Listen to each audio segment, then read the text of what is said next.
now. Woo! Yeah. Let's see. Yeah, hold on. It's gotta come up. Beating the drums of victory.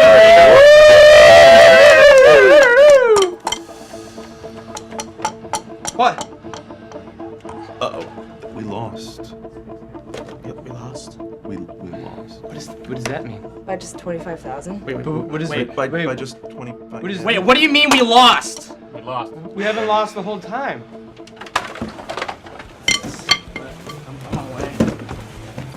No, it's okay. Got my bottle. It was fun. Fuck fun. Hey, I don't wanna go to work today. Wanna stay home and play all my video games on the One Up Show. You know you'll be a star on the One Up Show. You already are. Every day, this life's a holiday. One up, one up, one up, one up, one up, one up, one up, one up, one up on the One Up Show. One up, one up, one up, one up, one up, one up, one up, one up, one up on the One Up Show.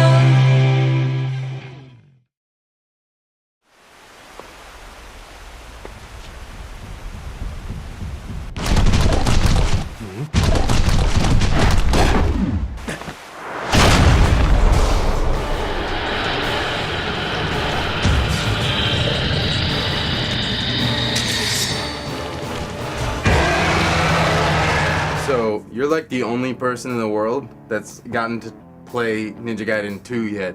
So far. So far. Yeah. You know, the combat definitely looks like an evolved version of what we saw in the first game, with Yeah. the violence amped up to like 13. Yeah. And that looks like a good thing. And Yeah. the enemies look like things that would have been bosses in the last game, or maybe sub-bosses, or at least like tougher enemies. Are like the Are- average dude now. Yeah, and that's fucking badass. Yeah.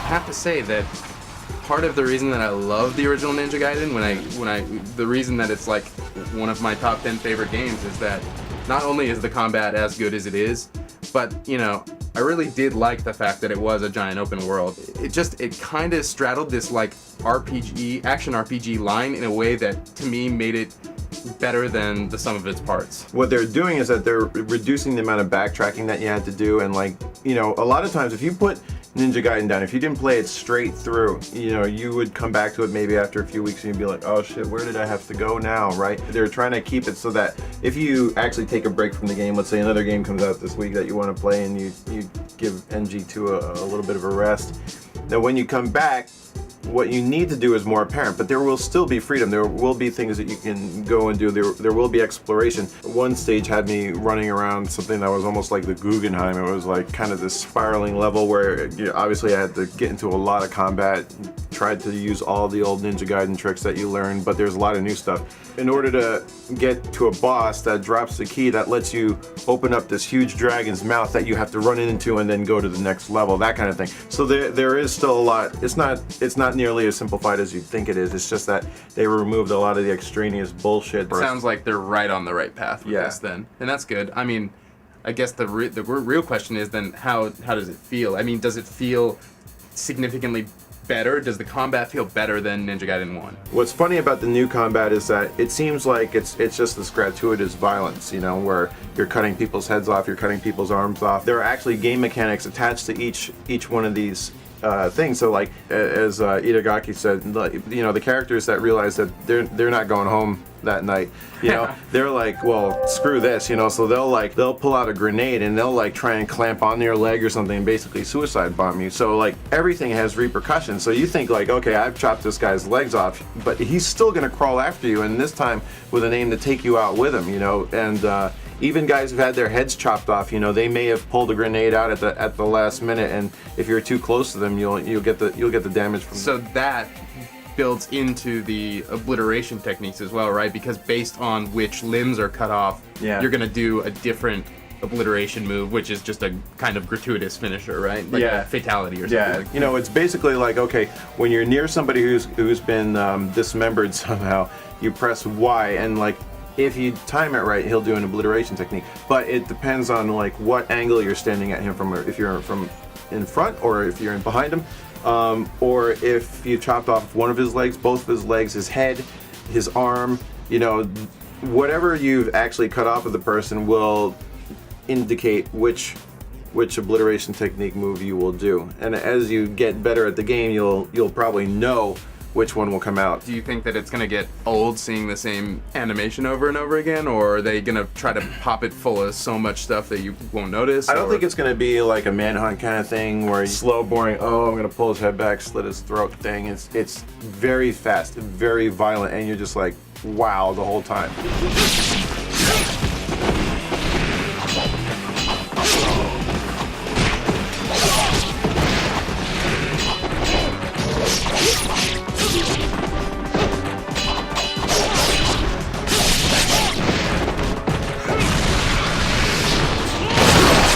You know, they did release HD footage of the Aqua Capital stage or whatever, and when I saw it at first, and I think a lot of people who have seen it, because this is the only way they've seen it, they thought it did look quite a bit like Sigma, or Yeah. you know, in terms of the graphics. Yeah. But when Team Ninja did play that section in front of us live on a real TV screen, there's more to the lighting than you'd expect there to be, and it really does pop a bit more than you'd think it would. The amount of blood, limbs, and shit that's flying around, combined with the fact that you're moving so swiftly, like it's really impressive. Those other 3 levels that I played, right? There was a Ninja Village level that really kind of reminded me of the first stage of Ninja Gaiden 1. Yeah. But it does look so much better. There are so many things going on. Environments are huge. They're really, really, really detailed. And the level that really had the biggest impact on me was the New York level, because, you know, You're from New York. I'm from New York, so I can tell like how detailed that is, and like there's all this neon going on. You know, they do this torrential downpour thing, which is just unbelievable, and it's so high res. It's almost like you can see every drop landing. It's nuts, and you're fighting huge fiends in this level. These huge purple things that are just like, you know, ordinarily like in another game they would be a boss, but this is just like, you know, you're fighting like 8 of them. What sounds really exciting is that in your article it says that the final boss of the game is going to be a badass ninja. Yeah, they said that the new super evil boss, I guess he's from the Black Spider Clan, Ninja Clan. He may be like Mirai or something like that, but he will be, you know, kind of like a human scale. That's not to say that, and I have no idea honestly, but that's not to say that he can't do like one of those Final Fantasy type transformations where he turns into like, All of a sudden like he's got gigantic wings. Yeah. scorpion or something like that. What we do know is that he will be, you know, like Ryu, he'll be another ninja, super ninja like that. If you take the Hurricane Pack stuff from Ninja Gaiden Black, Ninja Gaiden Sigma, where you're playing as Ryu Hayabusa and you're fighting the Ryu in the black dragon suit, Yeah. right? I think that's what the boss from Ninja Gaiden 2 is going to be like, just on like a much more intense scale. I don't know if you're going to meet him in, you know, Various encounters. various points throughout Yeah. the game. You may still fight the giant boss. Those may be his subordinates at like level 9 or whatever. You know, all of a sudden you got to fight this guy who's like 3 stories tall. I'm Yeah. sure they're going to do there's some gonna really. yeah, giant bosses in the Yeah. game. Yeah, definitely, because the last game had that and people Like, expect that.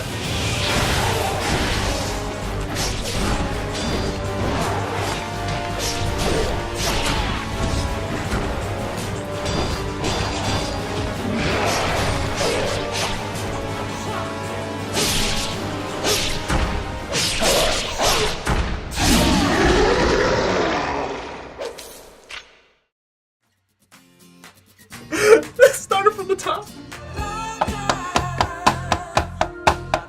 Sweet go. Epic go.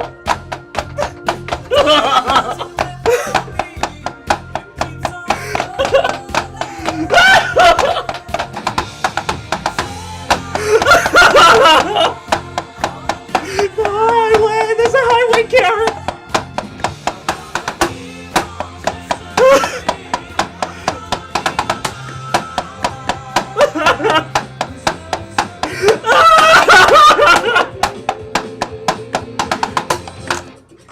There's the guitar solo just going da-da-da.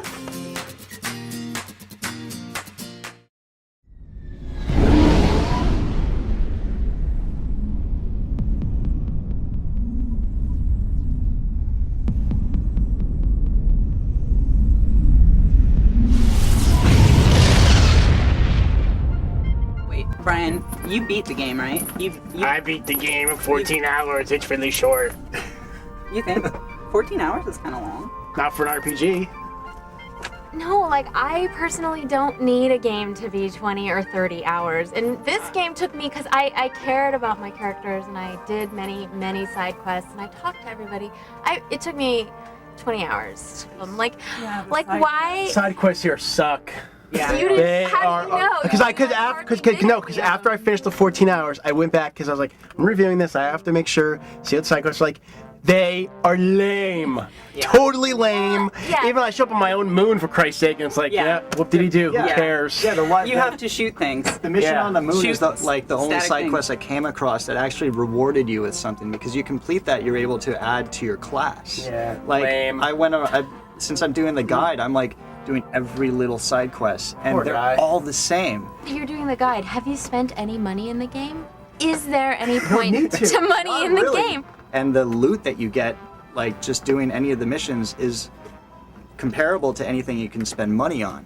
Well, it's hard to upgrade your equipment. That was another I would minor like complaint. a way to have sorted my Yeah, like- equipment. Yeah, oh, we you talked can about sort that. it. Something, I wish I could've something to alphabetized sort it it, at least. or It'd be or like- Annoying to is just. KOTOR had this problem solved. But the thing that I ran into a couple times is because I wasn't heeding the game's warnings about like you're nearing the 150 item limit. If you got over 100, you're stuck in that so- screen. And so you're at the screen, and you're like, okay, whatever. And so then I finish the fight, I kill off all these mercenaries, and then it pulls up the screen of like, okay, you need to delete these items and convert them to Omnigel because you can't throw them in your inventory. And I'm looking at these items, I'm like, wait, no, this is really good. I really want to keep this. Can I go into my inventory that I have now and delete anything? And that's No. like that. And you also can't. can't see the details of those I items. know. Well, and Yeah. that is where I feel You that. can't get out of that screen. No, you can't. You It can't won't, leave it won't that let screen you go until you like, do delete you want to look things. at what you have first? Well, it warned you. It warned you, man. Yeah, It told you. It no, told see, you. that's It's the thing. now it screwed you. I can't be mad. Warned. It's fun. I think that the options they give you are fun, but they make it too hard to Yeah, get it's to, just so too- you yeah. end up resisting and It's not even overwhelming. bothering. It's Yeah. it's The thing overwhelming. that I did like though, in terms of how they handled the item distribution, is like as soon as you killed something, you would just automatically get like the bullets or, Yeah, or you didn't whatever have to go off of pick them. it You up don't need and to stuff. go over and investigate every body.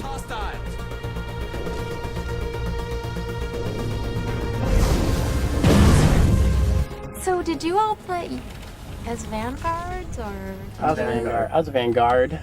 Because the one thing I was not happy with, I picked Sentinel, which is a mix of tech and biotics, and I did something wrong in leveling my character, and the last boss battle, this is where I had some problems with balance in the overall game. And I mean, it didn't affect me because I always had a good squad. Yeah, but then what happened, Jen?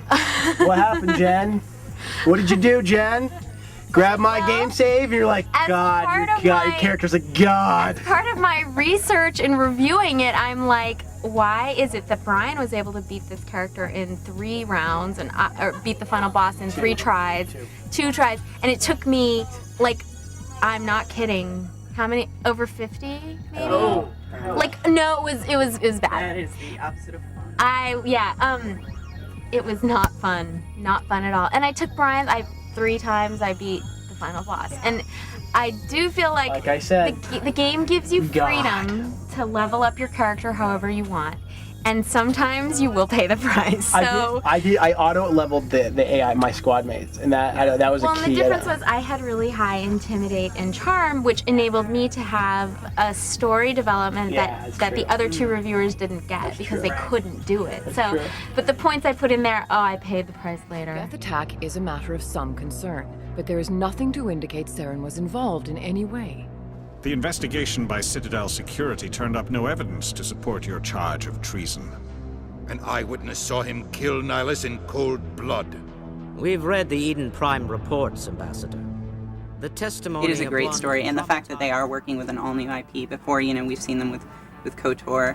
Jade Empire's story was Jade Empire's story, but this story really does stand on its own. They built this world, and it's a very complicated story.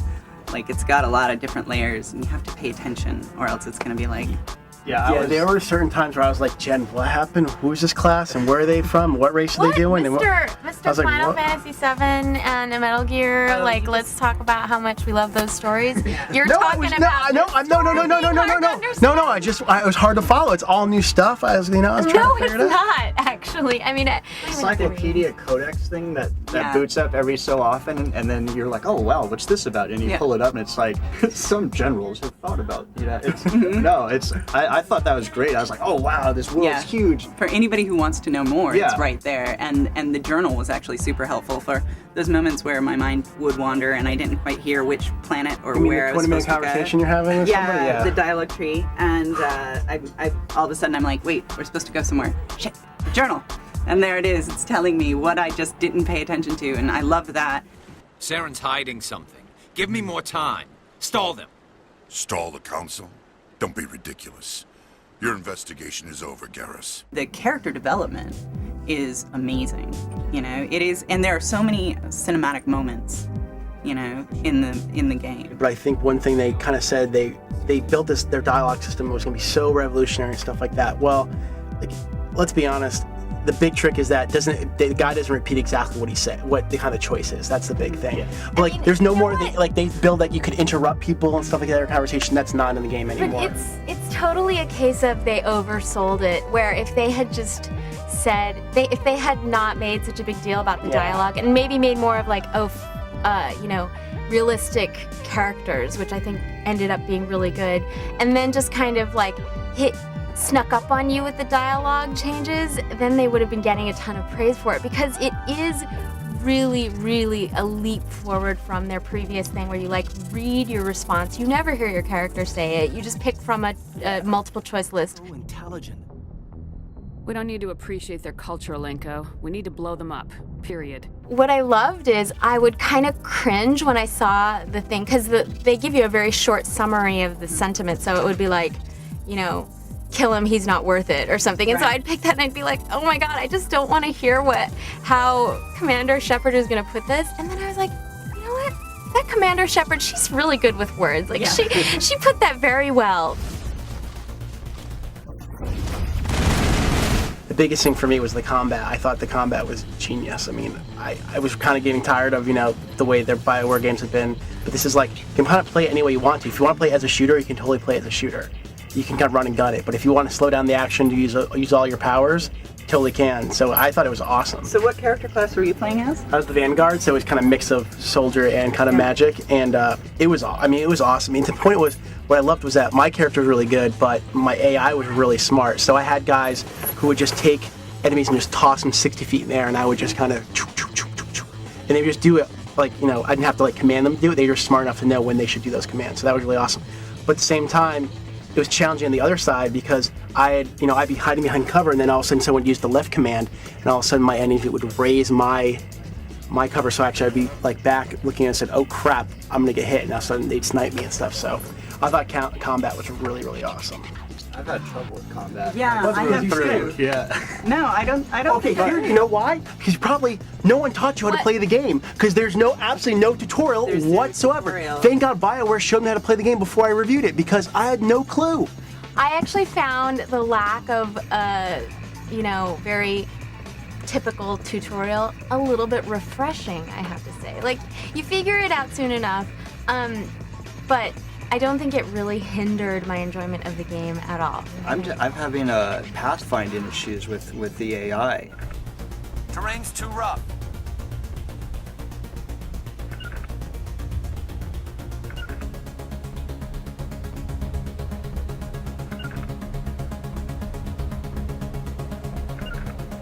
Something's in the way. I can't make it. And I've had them get stuck behind walls and stuff. And I didn't micromanage their paths like that, so I found that their own AI was good enough that I didn't have to babysit them, which I thought was really great. And I was more interested in just picking the powers that they would use.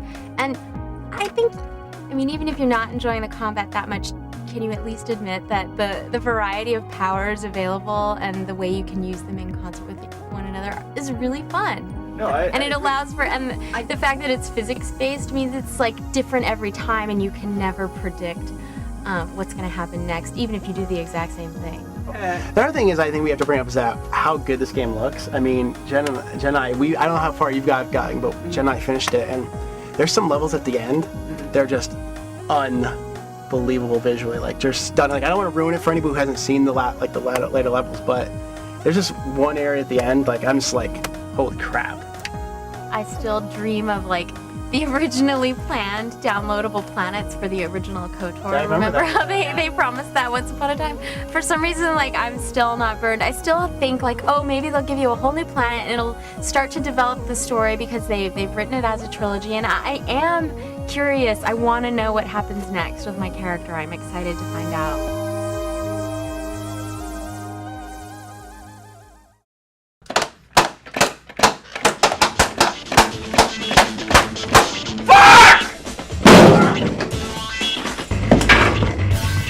Yes, there. Now you can't stand up when you play. Tap water! Tap water! Tension, don't mess with fears, Rock. We're that good. Master Chief.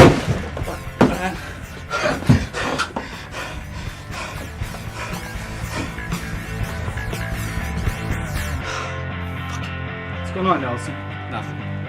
Nothing? Nothing! We have nothing, you know that? Second Whoa, place! Calm down. Loser! No, you're not a loser. Nelson, I've been where you're at. I felt that way. You want to know what helped me through it? What? Basketball Jesus. I want you to take this home, read it. I'll give you a quiz over the first 2 chapters tomorrow morning. Thanks, friend. No. Thanks, brother.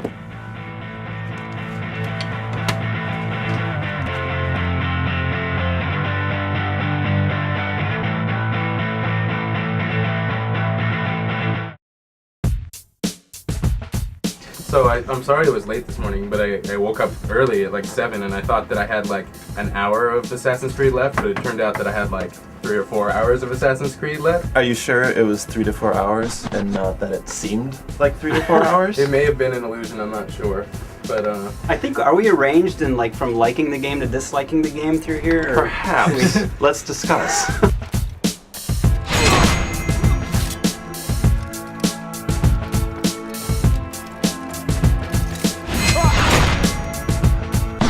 I think it's a really smartly designed, pretty elegant game, and it knows that like it bundles all of the parts together pretty well. I agree with you on the elegance. I Yeah. think the concept is very interesting. The story is pretty interesting. Yeah. The set, the cities, it's beautiful. Yeah.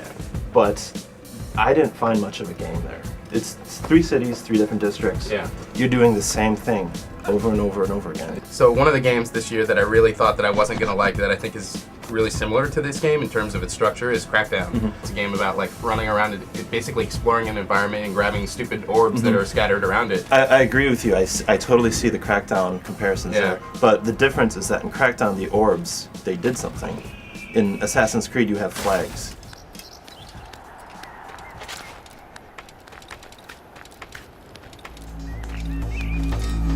It's like the oysters in GTA Yeah. and in San Andreas or something like that. And I think I agree that the game is elegant, and there's certain things that really work, like running around town is really The is really parkour fun. and free running, Yeah, it's great. it's a great parkour Yeah. simulator.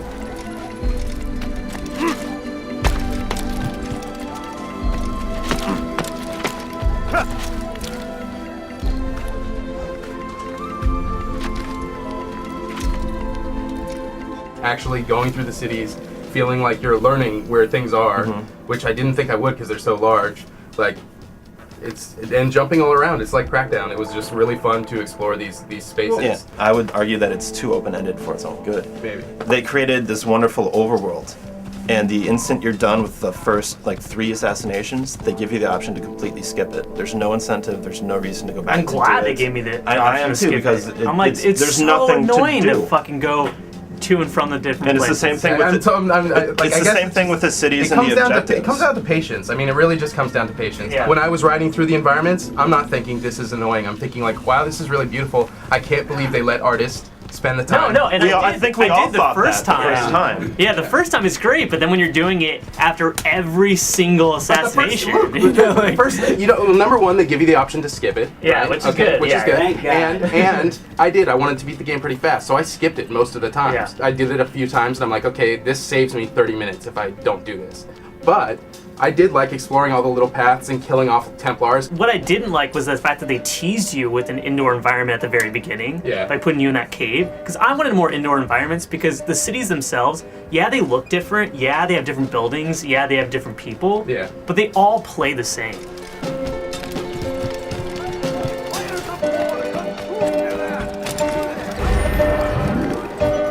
Everything else about the game is just so silly and kind of stupid. Like, you investigate these assassinations by finding towers to climb up and look around, and apparently by doing this you could see someone, half a mile away to go eavesdrop or pickpocket. The first time they actually show me the actual investigation portions where you actually have to go pickpocket somebody or eavesdrop. And at first I'm like, oh, this is really cool. I like the idea of doing all these things. I grow tired of this. Look, I'll consider what he has to offer, but I doubt it'll change my mind. Now go on, get out of here.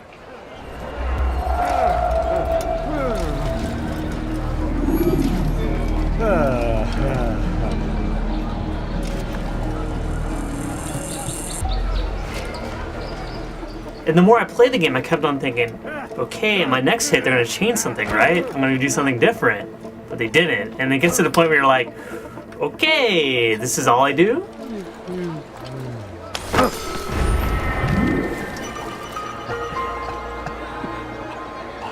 The basic structure of that is fine, but the variance isn't there.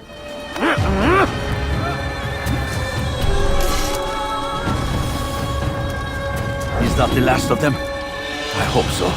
It kind of reminded me too of Spider-Man 2. I don't know if you guys remember that, a little bit. where like you basically you can save a kid, and a kid gives you the same canned like speech every single time. Yeah. That's how it is with Assassin's Creed, because you can actually save people in the city, and they'll basically say the same goddamn thing to you every single time.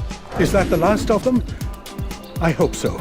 I once saved a woman, and as soon as I locked off and went away, she instantly looked down and said, "Who could have done this?" I'm like, "I just did it." At the end of the day, for me, it's the parkour simulation, and the world, and the combat, which I think is actually really fun, especially near the end of the game. I mean, they really believe in their combat. At the end of the game, there's a lot of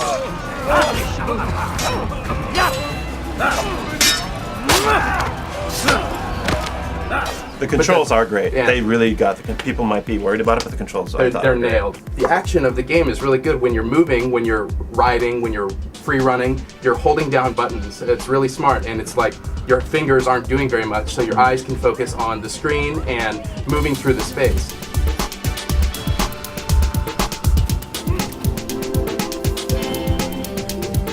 The combat is all like button presses, it's all timing and rhythm, so it feels completely different. I like the rhythm of the gameplay.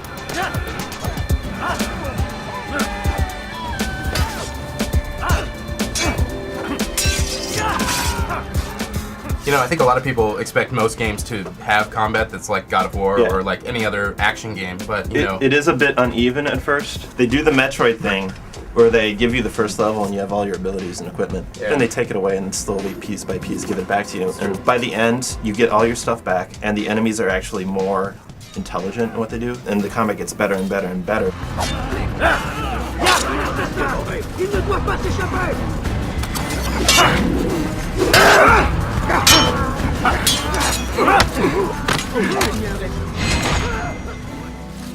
But at the beginning and through that's the first half of the game, I would say the combat's just kind of parry. I like the centerpiece assassinations, the stuff that you're building up to. That stuff's interesting. Yeah, they're great. The assassination portion was really awesome, and I really liked doing it, but there was a little bit too much of it. It gets to the point where I'm like, okay, I could have done 4 of those, and then done the actual present day stuff, and found out like what was going on in that world. And to me, that would have felt like a really complete game. Have you forgotten how to sit, Mr. Miles?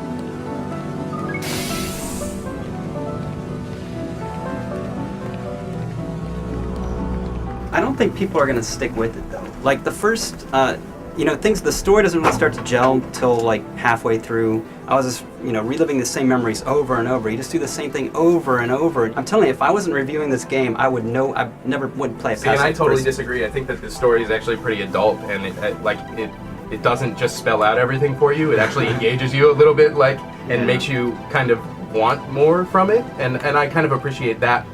Have a seat on the Animus, Desmond.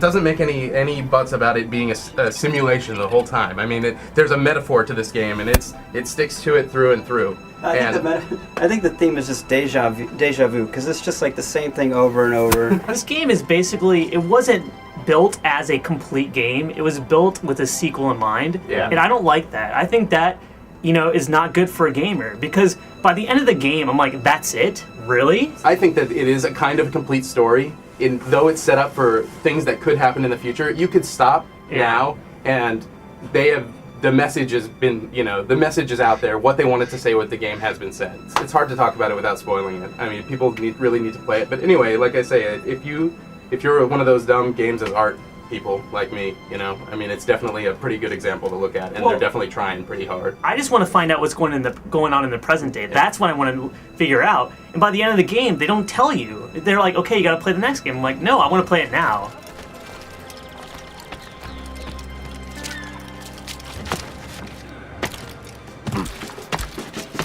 All of the new Valve games that came out, they stripped down everything that sucked, anything that would have made the games longer, to just lengthen out the game so that it was this core, beautiful essence of what this product should be. Assassin's Creed may suffer from that thing, which is that it needs to be a full retail product that's $59.99 on your Xbox 360, and we spent this many years with this many people making it, so let's make sure it's 10 to 15 to 20 hours long. Like, you're into the story and stuff, but I found myself trying to make my own fun. Like, when I had to ride the damn horse, I would just see how many people I can run over with my horse. I did the same, but I don't think the game punishes you for that. No, it doesn't. That's part of the game. But it's a symptom of the compulsion to play through it. It wasn't there for, I think, most of us here. I wanted to like it a lot. At the beginning I did, but then I started seeing other games in it. I saw Zelda for exploration and combat. I saw Prince of Persia for combat and acrobatics. Crackdown, like you were talking about, for open-ended cities and kind of making your own fun. Yeah, Metal Gear for the stealth and the espionage, and I can't remember. How about like a Shadow of the Colossus for the riding around sections in the outdoor? It's all these different parts of games that we all know. Sure. But it doesn't really do anything with them. I would argue that for me, the product of all of those parts coming together in a very elegantly designed package with a metaphor that runs through the whole game. The fact that it wasn't some dumb Matrix thing, that it was all that future stuff was put in from the setup, so that it doesn't feel like a cheap trick. I think that people really got down on this game a couple months ago, and I don't know exactly why that happened. And I think that if you don't go in expecting too much, if you just let it be what it is, I think it's a really nice experience. I think it's going to be a very polarizing game. I can't wait for the next game, the game that they should have in the first game, which is when you find out what the hell happens in the fucking future. You guys tell me what happens, because I don't want to play it anymore.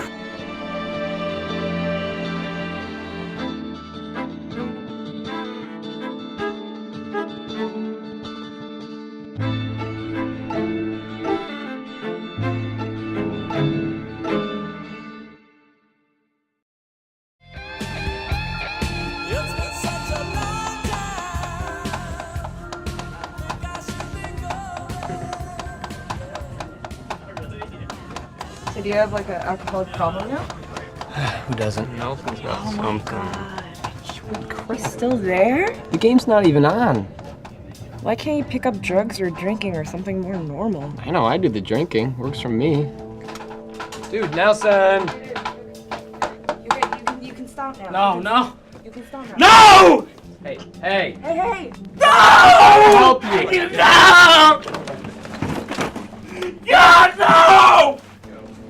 Nelson, no, come on. It hurts me to see you like that. Leon! I almost got the dragon! The dragon! Nelson. Oh, I'll leave you alone.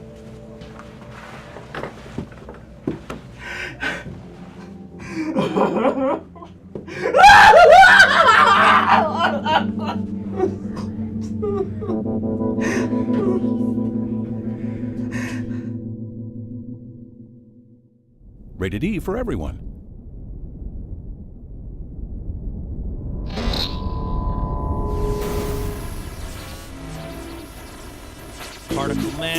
Particle Man, doing the things of Particle Man. What's he like? It's not important. Particle Man, is he a dot or is he a speck? When he's underwater, does he get wet? Or does the water get him instead? Nobody knows. Particle Man.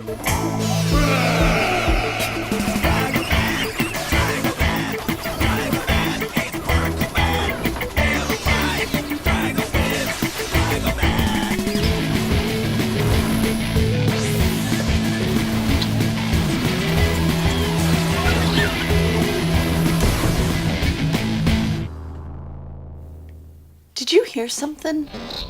Nuh-uh.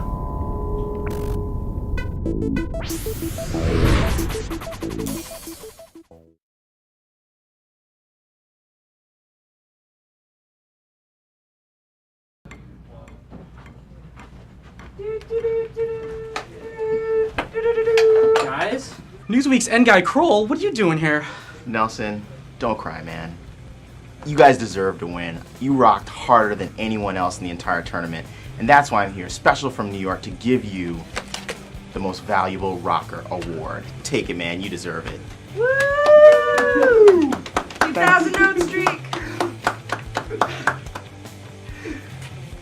1, 2, 3. Yeah!